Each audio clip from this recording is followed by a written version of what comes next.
Tinubu dá alága àjọ Efcc dúró. Olórí orílẹ̀-èdè yìí ààrẹ Bọ́lá Ahmed Tinubu ti pàṣẹ pé kí alága àjọ tó ń gbógun ti ìwà ìbàjẹ́ àti ṣíṣe owó ìlú mọ̀kùmọ̀kù nílẹ̀ wa Economic and Financial Crimes Commission EFCC ọ̀gbẹ́ni Abdulrasheed Báwà kúrò nípò rẹ̀ kíákíá. Ìgbésẹ̀ yìí wáyé látàrí àwọn ẹ̀sùn ìwà ìbàjẹ́ kan tí wọ́n ní Báwà hù lásìkò tó fi wà nípò alága àjọ náà.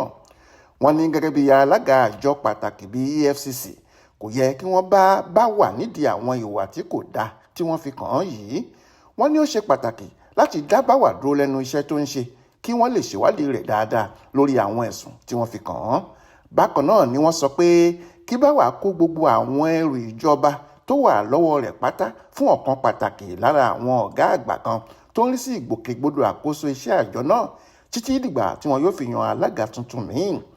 Nínú àtẹ̀jáde kan tí alákòóso ètò ìròyìn fún akọ̀wé ìjọba àpapọ̀ ọ̀gbẹ́ni Willy Bassi fi síta lọ́jọ́rú wẹ́sídẹ̀ẹ́ ọjọ́ 14 oṣù kẹfà yìí ni wọ́n ti fẹ̀sùn ìwà ìbàjẹ́ kan Báwà pé ó lo ipò rẹ̀ gẹ́gẹ́ bí alága àjọ EFCC láti fi hùwà ìbàjẹ́ èyí tí wọ́n sọ pé kì í ṣe ohun tó dáa rárá.